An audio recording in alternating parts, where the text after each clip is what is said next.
Today we're going to go over the instructions on how to use the upgraded tools. Comes with the 4 guides, the collar clamp, the Allen wrench, and the drill bit. 7/8 or 23 millimeters, 13/16 or 21 millimeters, 3/4 of an inch or 19 millimeters, 11/16 or 17 millimeters, the locking collar clamp, the 4 millimeter Allen wrench, and our new 5th generation drill bit. And now we will show you the directions on how to remove this 21 millimeter lug nut and stud. This is a 21 millimeter by 1.5 inch lug nut. On one of the hubs where you were able to get the wheel off, let's go ahead and take a look at the stud that we're going to be interacting with, and let's measure it to see how long it is and how much we need to cut off. This one looks like it has about 2 inches of total threads that need to be removed. So we need to look at the nut to see how much threads we have to remove. This lug nut measures 1.5 inches in total length. Now let's go ahead and insert the guide over one of the other lug nuts on the wheel. Insert the guide onto the lug nut without the collar clamp. Insert the drill bit into the guide so that we can measure our total length. Go ahead and mark off 1/2 inch to 3/4 of an inch with blue tape so we can see how far we need to go.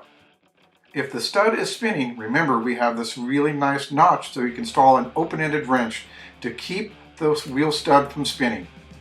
Here are some of the tools we're using today. We're using a 2-speed battery-operated 1/2 inch drill, 13/16 open-ended wrench, and your socket and your tape measure. Oh, don't forget, you got to use your safety glasses. You may have noticed that there's a 1/4 inch beginning or step for our new drill bit. Set your drill to the high or second speed setting to begin. We will only use high speed to break through the skin or the head of the lug nut. I will keep it exposed so you can see what I'm talking about. Now it's time for the fun to begin. Let's go ahead and install the guide, the collar, and the drill. Go ahead and put medium pressure and continue drilling at a high rate of speed until you feel it breaking through the first layer to the second layer of the drill bit. Once you begin to hear and feel the difference between the cutting, go ahead and stop, remove the collar, and inspect it. Once you've broken through the head of the lug nut, you will hear and feel quite a difference in the way it's cutting. So you want to go ahead and stop. If it looks like this, then you need to go ahead and slow down to speed number 1 on your drill. So change the setting to speed number 1.